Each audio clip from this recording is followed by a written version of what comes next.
Hello, everyone. We're going to get underway. Welcome to our presentation. It's hosted by Aaron Moore with Green and Green and myself, Matt Dickert with Brady Ware.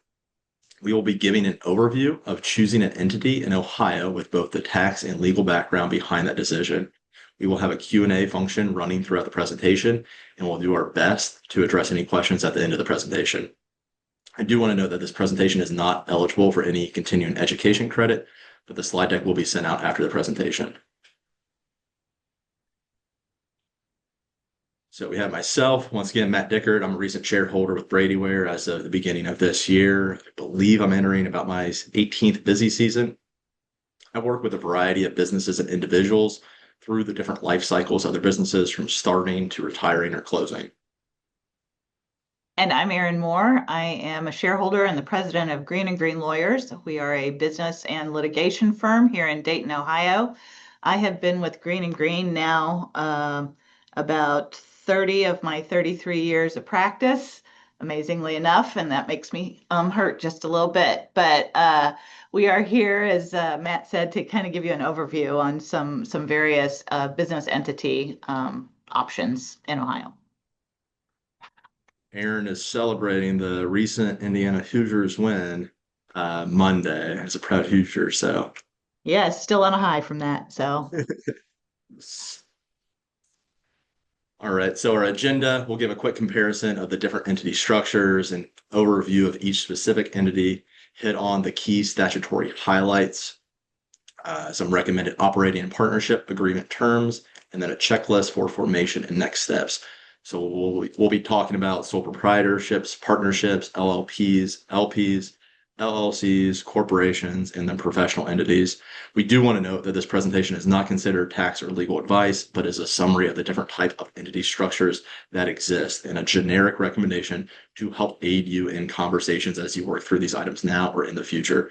We recommend that you contact your professional advisors for tax and legal advice for your specific situation, because everyone's situation is different. And I know that was a lot of abbreviations there. We will have a slide and like two or three slides that will detail out what each of those items mean, in case that's not something you're familiar with. All right, so a high level summary here: sole proprietorships. For businesses, you file on a Schedule C on your individual tax return, Form 1040, that's due April 15th. These entities are taxed at the individual's tax rate, and income is subject to self-employment taxes. Rentals would instead file on Schedule E versus Schedule C, and still subject to individual tax rates and different taxation of that income.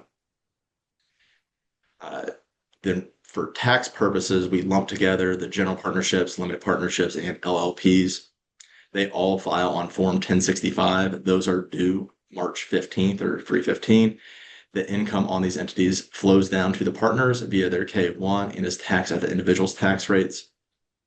General partners are subject to self-employment taxes, along with the guarantee payments are also subject to those taxes as well. That's not the case for limited partners. LLCs, you sort of have the widest variety of entity selection here. So an LLC can file on Schedule C. That would typically be the default if it's a single member LLC. So that would be filing under the sole proprietorship up top. Multi-member, you file 1065. That's the default for multi-member. Or you can elect to file as an 1120 or 1120S. This all depends on your election for the taxation. Schedule C and general partners are once again subject to self-employment taxes, where C and S Corps, only the member's salary is subject to self-employment tax. Corporations, you have the two types, C and S corporations. S corporations file Form 1120S due March 15th. C corporations file the 1120 due April 15th. The S Corp income is passed down to the partners on their K-1 and is taxed at the individual tax rates, whereas C Corps have the double taxation, taxed at both the entity level, and then any dividends that are distributed to the shareholders taxed at that level as well. Only the salary income or W-2 income is subject to self-employment taxes, not on any dividends or distributions. Now on to Erin for her summary. Yeah, on the legal side of things, as opposed to the tax side of things, this is going to be a quick summary of what we're going to talk about in a little bit more detail in a few moments. But going over those same categories of entities. A sole proprietorship, from a liability perspective, the owner is personally liable for anything that entity does, that business does. There's nothing required to be filed with the Secretary of State. You can just begin holding yourself out as John Doe carpentry business or whatever it may be. That is, as Matt went over, taxed to the owner on their personal return, and the owner is the one obviously responsible for managing that business. When you move on to a general partnership, this is when multiple people are involved. Partners are personally liable for partnership obligations and liabilities. When you form a partnership, there's nothing required to be filed with the Secretary of State, at least for a general partnership. And in fact, you may even unintentionally form a partnership under the law by agreeing to operate a business with somebody. The taxation is passed through unless there's specific election, and a partnership agreement generally governs the relationship between the partners. And now in Ohio, there is a Uniform Partnership Act that may fill in some of the blanks, but will not fill in all the elements that might otherwise be covered in a partnership agreement. A limited partnership has two categories of partners. It will have general partners who are personally liable jointly and severally for the partnership, just like in a general partnership. But it may also have, or it would also have, limited partners. The limited partners liability is, as it suggests, limited. And we'll talk about that more in a little bit. To become a limited partnership, you do have to file a certificate with the Secretary of State designating the entity, the business, as a limited partnership. Taxation is passed through, and the general partners of the limited partnership are the ones responsible for managing it. The limited partners do not. There is also a limited liability partnership. In a limited liability partnership, the partners are generally shielded from partner malpractice claims. You do also have to file a particular statement of qualification with the Secretary of State to be categorized as a limited liability partnership. It is also subject to pass-through taxation, and the partners manage pursuant to the partnership agreement that they have amongst them. And although you will hear me say many times throughout this that an agreement for your entity is important, it becomes increasingly important the more complex that these entities get. And a limited liability partnership with two categories of partners is one where it's going to be particularly important. A limited liability company, different from a partnership, is a separate legal entity. And as such, the members of that company, whether it's one or many, are protected from the company's liabilities in general. And the articles of organization are filed with the Secretary of State to form it. As you heard momentarily ago, there are flexible options for taxation and the operating agreement controls. Similar to partnerships, there is a statutory framework that will govern if there is no operating agreement, but you really need to have an operating agreement to fully cover the operation of your business. And finally, there are corporations, either a C or an S corporation. Shareholders are shielded from corporate debts. It is formed with an article of incorporation filed with the Secretary of State. And there is a board and officers that govern. Bylaws have to be adopted, and depending on whether you're a C Corp or an S Corp, taxation differs. All right. And as I mentioned, there are a number of definitions or abbreviations for these different terms throughout. We got this quick summary here. We'll try to hit on them as we're going through, but we'll provide the slide deck after the PowerPoint. So you'll have this as a tool to go back to any abbreviations throughout the slideshow in case there's anything you aren't sure on. All right. And so now we're going to talk about in a little bit more detail the categories that we went over on the chart a while ago, starting with the sole proprietorship. As I mentioned, this is very simple to start. A sole proprietorship means pretty much what it says. There's usually one person operating the business, and you hang out your shingle and start doing what you intend to do for your business. The risks inherent to that is you are also responsible for the obligations and liabilities of that company, of that business. There's no formality required, meaning that there's no Secretary of State filings required. However, it is highly recommended that you do provide some structure to the business, that you keep some things in writing, and you definitely keep all of your business data information segregated from other parts of your life. Uh, have a separate account for your finances, have QuickBooks or some accounting method set up to keep it separate. Have written rules that go with that bookkeeping. Know what you're going to do to transition or pass the business on if it comes to that. And generally, as a rule of thumb, this would not be a good selection if you have a business that has high liability exposure or if you are seeking other investors in the company.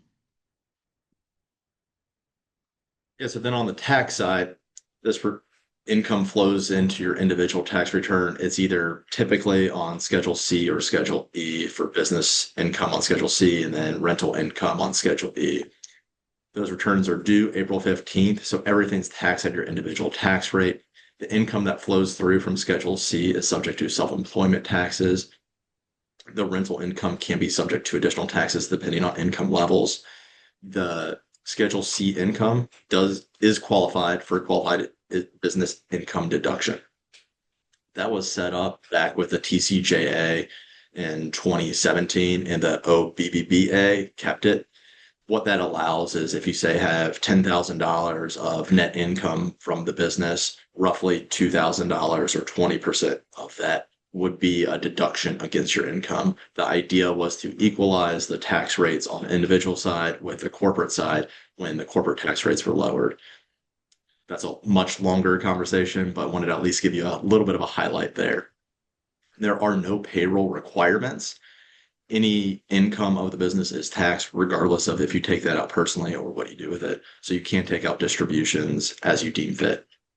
A lot of the times these entities that are set up are not really as set up formally, legally wise. So you may not have an EIN, you may have a DBA for doing business as a different name of the organization, a Matt Dickert LLC, something like that.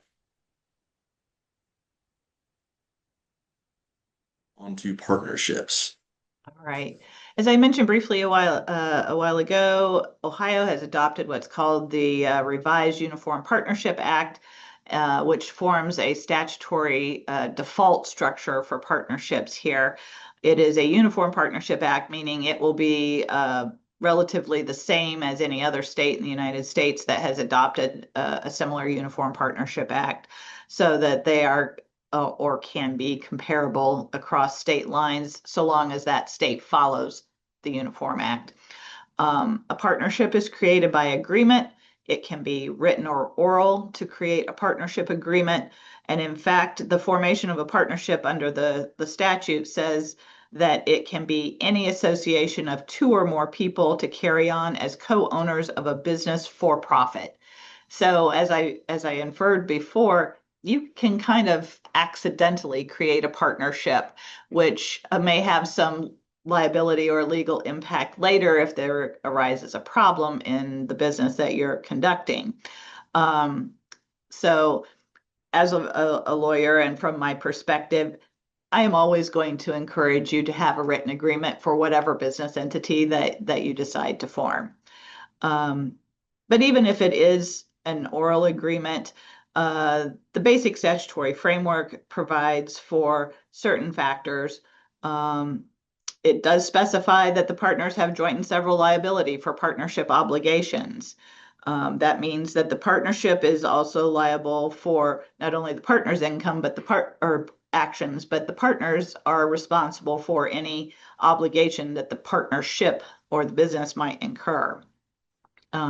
Each partner is entitled to an equal share of the profit and is obligated to an equal share of the debts or the losses of a partnership as well, according to the statute.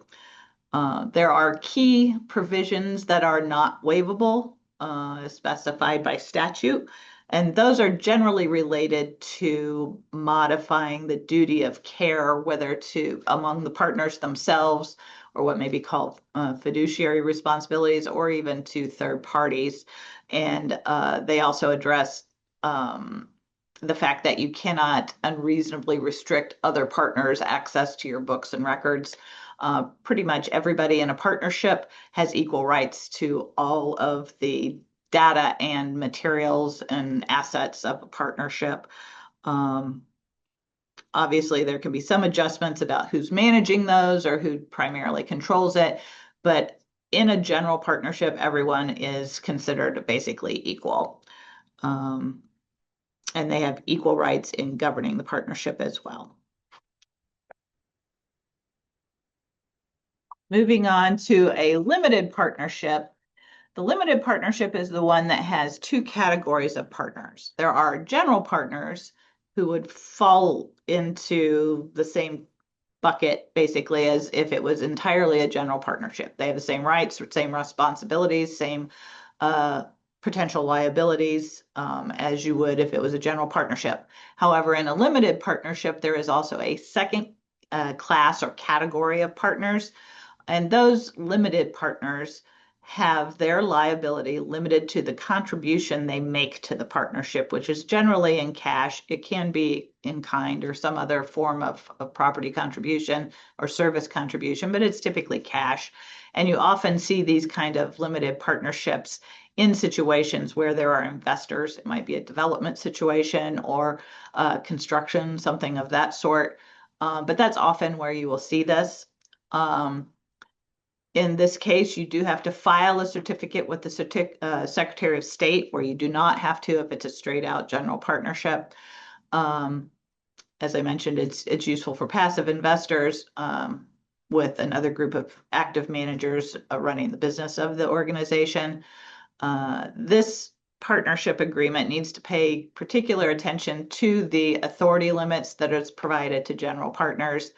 What happens if a limited partner wants to withdraw, how or if they want to convert the limited partnership to some other entity, what happens with buyouts and distributions waterfall down the road.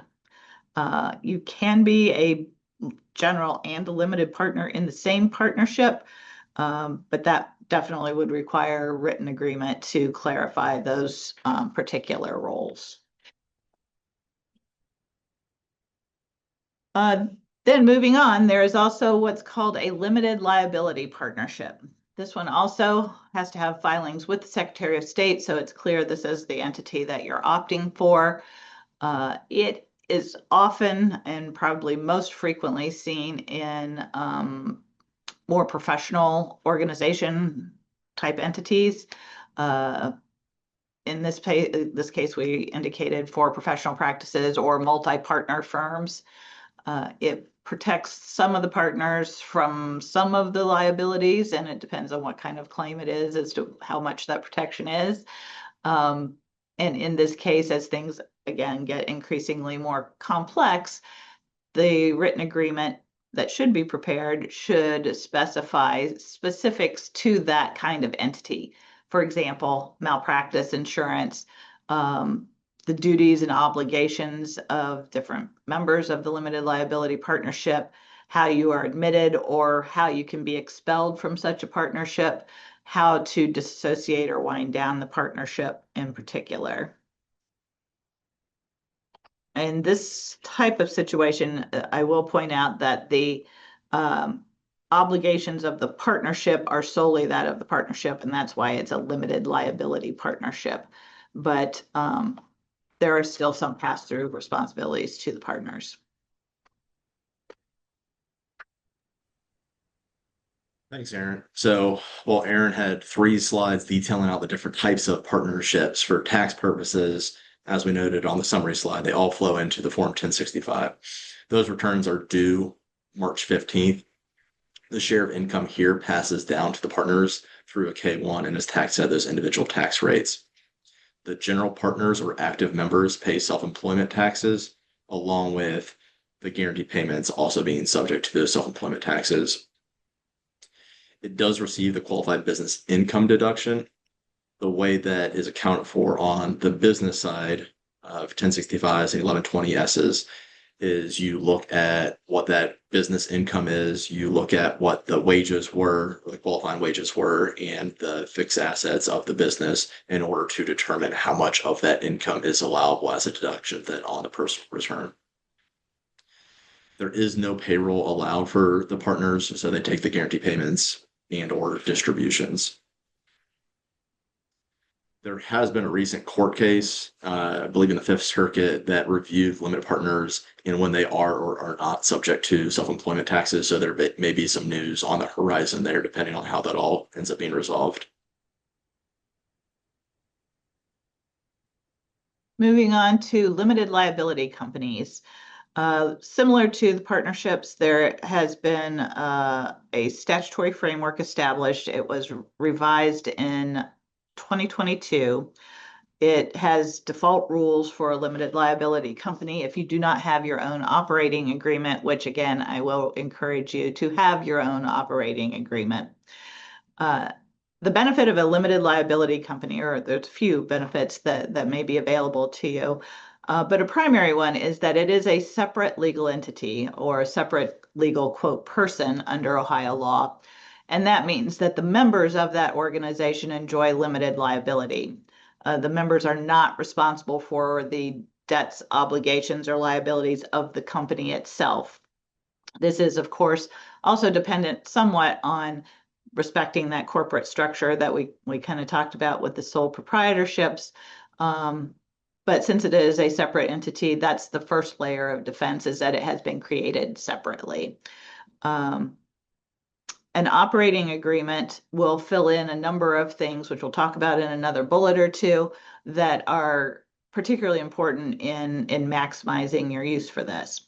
One of the other benefits is unlike a partnership, a single person can establish a limited liability company and reap some of that benefit of the limited liability, because you clearly can't have a partnership with yourself. So this is helpful if you just have one person that's involved.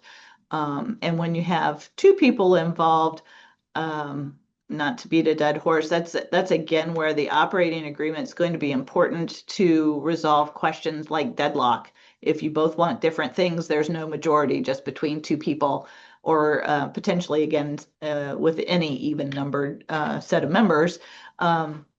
So you need to have a way to decide those deadlocks, because the statutory framework does not tell you how to do that.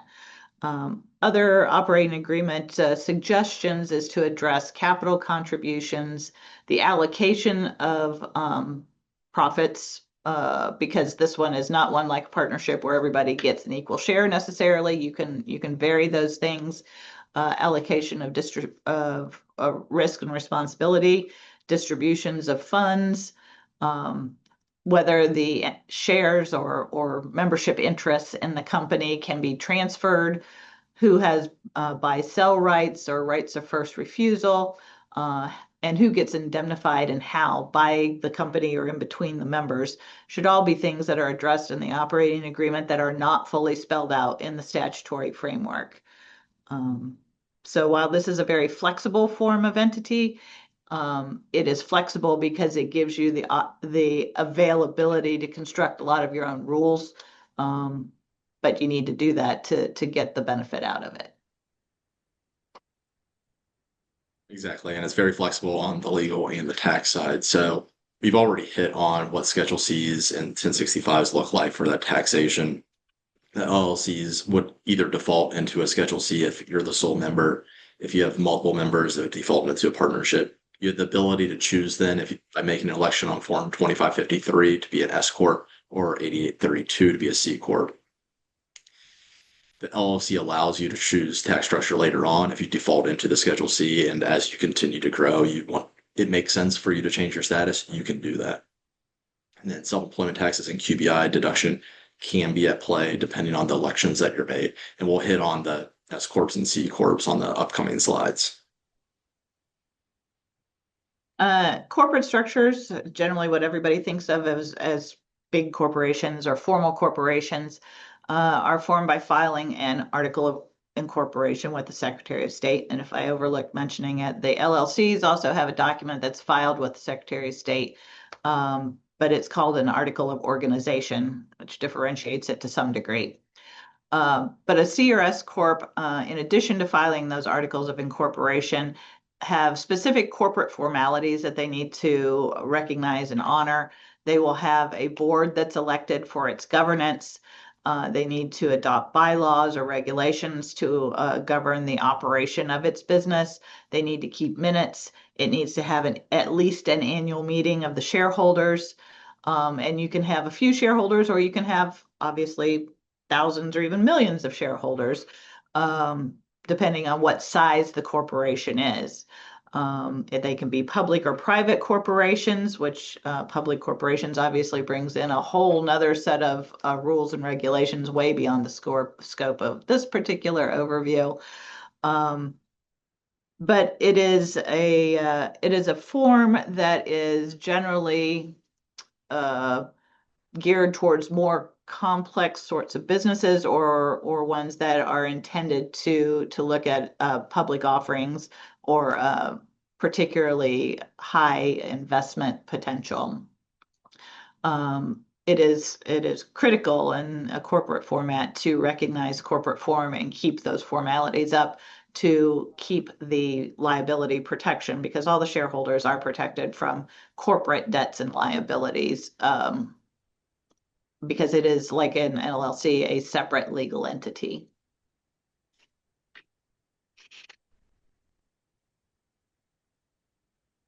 So unlike partnerships having the three different legal structures and all flowing into the 1065, corporations flow into both C Corps and S Corp. So we'll hit on C Corps here and then S Corps on the next slide. C corporations are filed on Form 1120 due April 15th. They have double taxation at the now lower C Corp tax rate of 21%, which was a change back from the TCJA, and then individual tax rates on dividends that are taken out. And that's typically at either 15 or 20%, depending on income levels and depending on if they're ordinary or qualified. The only self-employment taxes that are paid by the 1120 are on the salaries received by the owners. You do have to make sure that the owner has a reasonable wage from the C corporation. That's also the case with the S corporation. If you have $1 million of net income flowing in from the business and your wages are zero, the IRS will say that is not a reasonable wage. There's not necessarily a black and white rule on what those wages should be. They do want to make sure that based on the work that you're doing, a similar person that you would hire would make roughly the same wage. There is no qualified business income deduction because the qualified business income deduction exists on the personal tax return. No income from the C corporation flows to the personal tax return outside of the wages.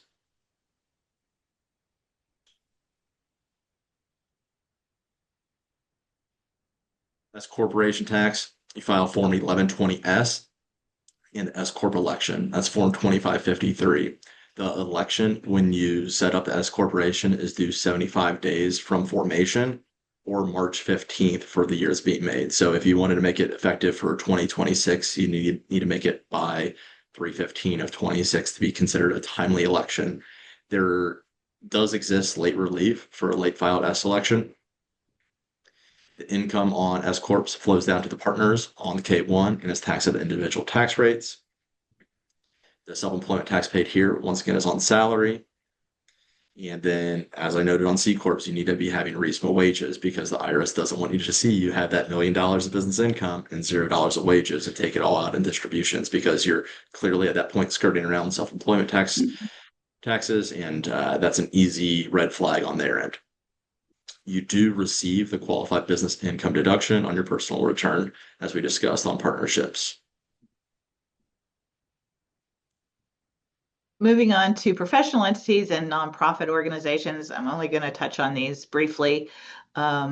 Professionals and some professions must form professional organizations or entities under specific statute. In this case, it's Chapter 1785.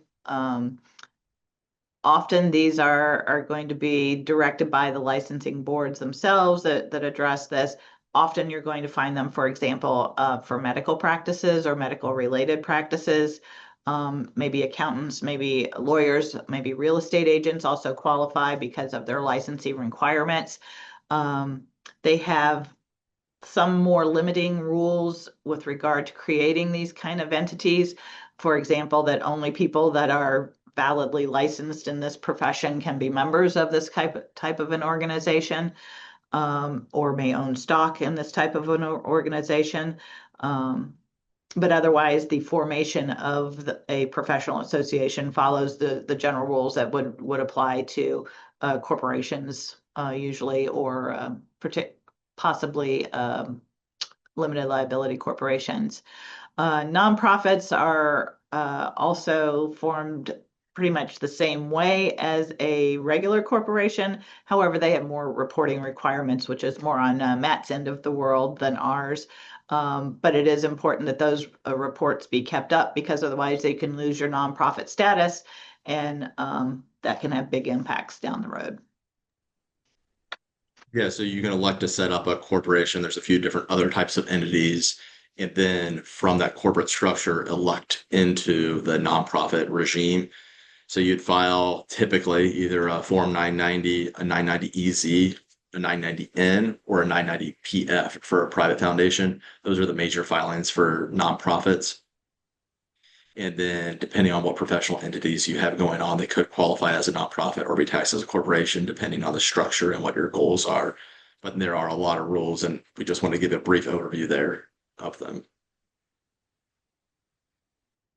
Okay, and because I have been pounding on this particular drum throughout the presentation, here's a slide that has some core clauses that really should be in any operating or partnership agreements. And there's a reason for all of these things. The better that these type of things are spelled out, the more likely that there's going to be less friction in the future when something comes up that may be a conflict between members or shareholders or partners. Um, One of that is very simple. Identify the parties that are part of this entity. What is the purpose of this entity, and where are you going to conduct business? It may seem silly that needs to be spelled out, but if you do that, you may be avoiding complications down the road. Someone who's claiming to be a party to this organization that's not, because they're not listed in the agreement. Things of that nature you don't think are going to create big problems, but they can. Capital contributions. How is any member contributing to the business? Are they contributing in cash? Are they contributing solely in services? Are they providing property or assets to the organization? How are you going to keep your capital accounts straight? So if one party's contributing services and one party's contributing cash, how do you know you've contributed the same amounts? Or what weight are you going to put on those contributions? What happens if somebody wants to contribute more later, or you bring in other members or partners? Then you have to be able to keep that all straight. And so having it spelled out as to how that sort of bookkeeping, for lack of better terms, is handled is important in keeping the organization running smoothly. Similarly, how are you going to allocate profits and losses? How are you going to distribute any monies that are available to distribute? When are you going to distribute them? Do you distribute them always at the same time, or is there a triggering event when you're going to distribute them?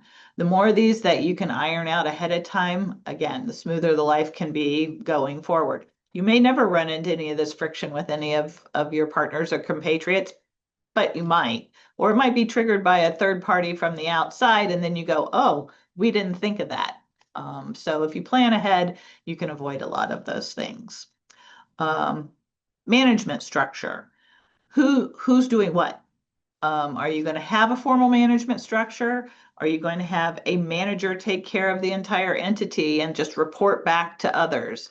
Are you going to have a board? If you're not a formal corporation, do you want to set up a board anyway? Who gets to vote?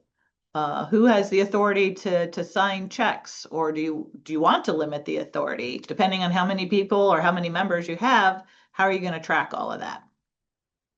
Are there transfer restrictions on the membership interests or shares in the entity? Who has buy-sell triggers or rights? Or are there rights of first refusal? Do you have to offer the shares back to the company before you can sell them to someone else? Um, those can become particularly tricky, especially in a small organization. Um, buyout formulas. By the same token, somebody may want to stop doing business at some point in time, but the business may want to continue. How do you get them out? How are you going to value their share in the entity? How are you going to pay them? Is it all at once or is it over time? The statutory structure that provides the default does not address these kind of things. And I mentioned it before, a frequent litigation initiation is a deadlock between two people in a limited liability company. I have two or three of these on my desk right now. It is akin to a business divorce. It's never pretty. And if you address it in your operating agreement, you can avoid a lot of those things. If nothing else, if you just want to say, okay, if we're on opposite sides of the table and we need to decide that, we're going to have somebody mediate or arbitrate this for us and tell us what we're supposed to do. Bring in a neutral from outside and get rid of a lot of those headaches. Or is there a buy sell? If we disagree on that, then we just wind everything up and this is how we're going to do it. Relatedly, how do you wind up the business? What kind of dissolution process are you going to have? What triggers it? What type of procedures are you going to go through? Are you going to have set values for certain things? Or are you going to have to get everything appraised? Do you need to have a third party come in and audit the books before you split everything up? Or are you going to have some agreement on that? What priorities are the debts and obligations of the entity, and how are they paid? If you can spell those out in an agreement ahead of time, it goes a long way. Liability wise, what kind of protections do you have between the members and the organization? Is the entity going to indemnify the members if a lawsuit's filed against the organization or any of its members for doing business under the organization? What kind of insurance are you going to mandate the organization has to protect itself for things that are insurable? Um, who has the fiduciary duties and how are you going to allocate who does what if there's a suspected breach of fiduciary duty? What are the limits on the authorities of people acting in that capacity? Well, those are decided under the law. That requires, again, litigation. And as a litigator, you probably don't want to do that. Um, how are you going to deal with confidentiality? Do you handle sensitive information? Are you a research and development type company that you want to make sure that the members or the people you bring into your organization aren't going to just split off under one of these dissolution or departure agreements and start their own company? Are you going to have a non-compete clause, which is still enforceable in Ohio? It is not everywhere, thanks to recent decisions at the federal level. Um, who owns the IP in those kind of technical sort of companies or scientific? You need to know that for both transition and for valuation of your company. And last, how do you amend this document? Do you have a regular review of it? Do you just change it whenever you need to? And please do change it if things change in your company and don't leave it static because that can also cause problems later on. It seems like a simple thing, for example, if you're a single or two-person LLC to just go, hey, we're going to go do this.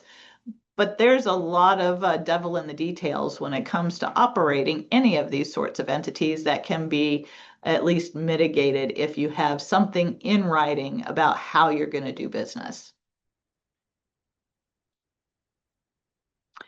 With regard to Ohio-specific considerations, these kind of are reiterating some of the things we already talked about. The Ohio Limited Liability Act contains only default rules that parties can contract around. and that's where the flexibility of a limited liability company really comes into play. Some of the statutory protections remain, which are similar to the provisions that cannot be waived if you have a partnership, for example. You can't completely contract out of obligations to one another as members. You can't completely avoid responsibility or change the standard of care that's mandated under the statute, but you can modify things.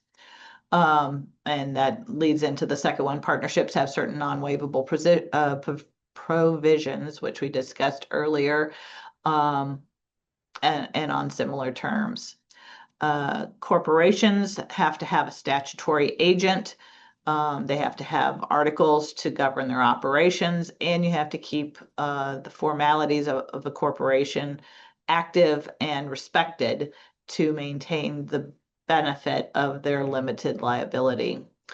Um, and in Ohio, you do have to check the name availability if you're starting a company and see if it has any required words to designate it, whether limited liability company, limited partnership, professional association, and things of that like. And those are spelled out in the revised code. And we did have a question come up, and I think this slide is a good way to answer it. But the question was, why would you file an S Corp as an LLC versus as a typical corporation? And what would the benefit be there? And I think this sort of illustrates it between the Ohio LLC Act and corporation. But is there, for tax purposes, it all flows in on the Form 1120S. But is there much of a difference between those two acts there? Between the corporate and the LLC? Yeah. Um, well, the LLC is going to have more of the statutory framework spelled out in the statute itself, because like the Partnership Act, it's more of a uniform type act. So it has some basic skeleton there. Corporations say the corporate statutes basically say you have to have a board, you have to have annual meetings, you have to have bylaws, but it doesn't really get into the nitty gritty of what those need to be. In terms of electing between the C and the S, that's really more of a tax consideration than it is a legal or liability type consideration. So really the framework behind it and what you're required to do then. Okay. Yeah, yeah. All right. As a practical matter, there are some pointers to think about whenever you are choosing these things, and that kind of tags into the question that was just raised. Um, and these are all things that we highly suggest are discussed with your tax and legal professionals. A lot of people are very fond of the developing artificial intelligence resources that we have out there. ChatGPT doesn't know everything. There are very subjective things that you need to look at as well. And while that might give you a good starting point to have questions to take into your professionals that you're consulting with, leave it as a suggestion to go talk to your advisors about. Because things you need to think about are the type of entity you want to look at and whether there's any restrictions on that. For example, if you're a medical professional and you want to start your own clinic, you're going to have to set up a professional association to do that. Now, there will be a substructure, which will be corporate, probably. But what are the details about what limits that? Are you another type of professional that might also fall into that category? You better find out before you just go start it up and then figure out that you're not really doing it in the optimum way. Pick a name you like and see if it's available on the Secretary of State. You may come up with a brilliant marketing idea, but if somebody else has already got that name, then that's going to require some recalculation. Draft your governing documents, as I've been harping on throughout this, before you really spin the organization up, before you put funding into it, so that you can really be satisfied that your vision about what this business is going to be is going to play out the way you think it should. File your formation instrument as needed with the Secretary of State and pay the filing fee, which is usually around $99. Get your EIN or tax identification number. elect your tax status as needed, register for your state taxes, get any licenses and permits for operating your business in your location ahead of time before you hang out that advertising on the front of your building. Yeah, Also, and Aaron, I want to hit on the EIN thing. yeah, please. When you set up the EIN, when you set up the entity, it helps out a lot to get it set up right the first time because you can change tax years, you can change entities, you can change structure, but there's additional forms and things that need to be done with it, and that requires additional time and cost. So by making sure you're talking to someone as you're thinking about this to set up then the most advantageous structure for you given your personal situation and the goals of the business, talking to your legal and tax advisors initially helps out a lot in the long run. Yeah, and then the final tip here that we have on this list, open your bank accounts, get your resolutions if you're a corporation in particular, drafted and adopted right at the get-go. Make sure you have insurance. A lot of my litigation background is as an insurance defense or insurance coverage attorney. Um, I urge everyone that is doing business to get the appropriate insurance and make sure that it is sufficient in amount and scope. So talk to your agent when you get that insurance, um, and maintain your corporate records as corporate records. Um, Mixing them around, keeping them on the same computer, running the bank accounts out of your same account that you write your groceries out of, not a good idea. Just as general wrap up thoughts that we have here, as an overview, a limited liability company is often the best default for small to medium-sized businesses where you're looking for liability protection from the business debts, obligations, and risks, and you want some flexibility. We talked about the various flexibility on both the tax and the legal side of that. And it really, for small businesses, I think provides a lot of opportunity for that protection, and a good corporate face. A corporation is often preferred, a CRS corporation is often preferred where you're raising institutional style capital. You want to have stock-based incentives like dividends, and or if you're planning on issuing a public offering. Partnerships, limited liability partnerships, they're often good for investment pools or professional practices. As mentioned, they have to have really strong agreements to allocate the risk because depending on the type of partnership, the baseline is everybody's responsible for the partnership liabilities, with some exceptions, obviously, with the limited partnership and limited liability partnership. But those become more complicated, and you do need a strong agreement to know what everybody's risks and responsibilities are.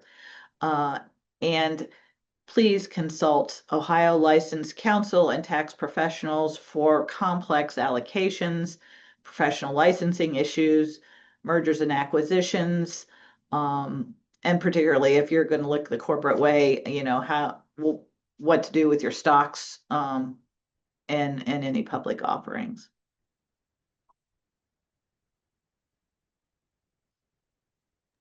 So we'll open it up here for some Q&A if there's anything out there. Uh, One of the things that came up was like why would someone would want to change entity structures, and I think we hit on it a little bit, but to give a little bit more detail on the tax side, sometimes it's you outgrew it, or the business has changed, or the tax landscape has changed. We've seen changes, notable changes back in 2017, and then follow up on those changes recently in the OBBBA, with now knowing what that structure looks like going forward. But up until the last 10 years, QBI wasn't a thing. Like there's changes all the time. So trying to evaluate that when there are big changes, or if the business is shifting, but having those conversations on a frequent basis helps make sure that you aren't leaving money on the table or paying it more in taxes than you need to. And just from my side of things as well, your business may change. Good for you if it really takes off and you started as a sole proprietorship. You probably are going to want to change that to a limited liability company or some other version of an entity. You may have had a general partnership very casually with your buddy next door doing whatever. Well, maybe it becomes something that you want to have a limited partnership and get some investors in and develop it some more, or you want to bring in more members, that it would really be more suitable to switch from where you started to where you've grown to. And so from the legal side, there are motivations for changing as well. But Aaron, if I'm just starting a business with like a friend of mine, I don't need a partnership or anything. We're just buddies. We can just like back of the envelope. Is that good, or what should we do there? One of my favorite law school stories when I started out was, yeah, you can write a contract on a napkin, but it's still a contract. Same thing goes with a partnership like this. Like I said, it in the eyes of the law, you can unintentionally create a partnership. And especially if you hold yourself out as, hey, we're partners in this particular endeavor, it can come down to that. And then you wind up not only being responsible for your own acts, but for your partner's acts because you have done that sort of thing. So, yes, please talk to someone or write it down. Some of the common problems that people encounter when getting things set up is just not knowing what they want to do on the tax side, or not setting up correctly. When you make that EIN elections, it's asking you questions on employees, what you want your status to be, naming.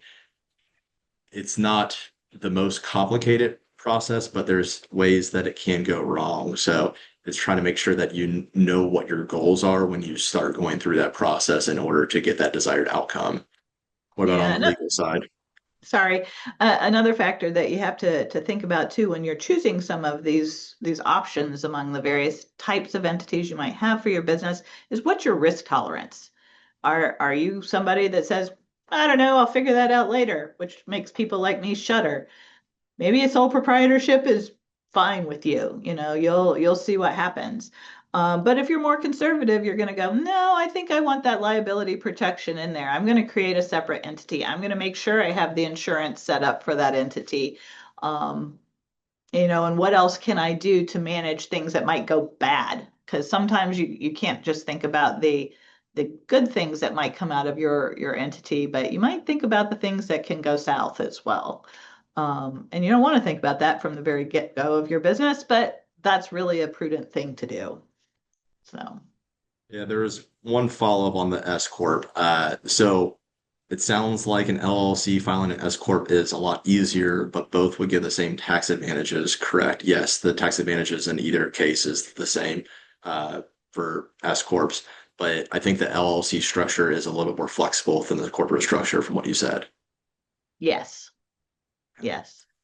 Um, Um, and the only other thing that I have heard in consulting with a number of people is they'll come in, they'll go, "Oh, we can just do it this way. My partner would never do anything like that."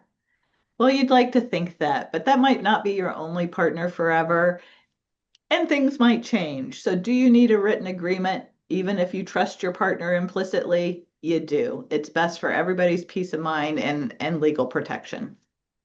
So, do you have a favorite or least favorite entity structure? that's not a question I get often asked, but probably if I had a favorite, the LLC is my favorite because of the flexibility it offers and because of the range of member number and interests that it can serve, and the freedom that you have to craft your operating agreement the way you really want it. I always say LLC tax as an S corp because the LLC part of it allows the flexibility, and the S corp structure helps out. It can help out depending on the business and structure and individual. Always will need a caveat that it's not a black and white for everything. So Yep. So, so hopefully this has been helpful to everyone today. We really appreciate you attending. As Matt said earlier, I think we'll get the slide deck out for everybody that signed up, right? yeah, we should be able to send it out this afternoon. But yeah, if you have any questions Our contact information is on here. Feel free to reach out, and we appreciate you taking some time to listen in today. Right. Everyone have a good day. Bye.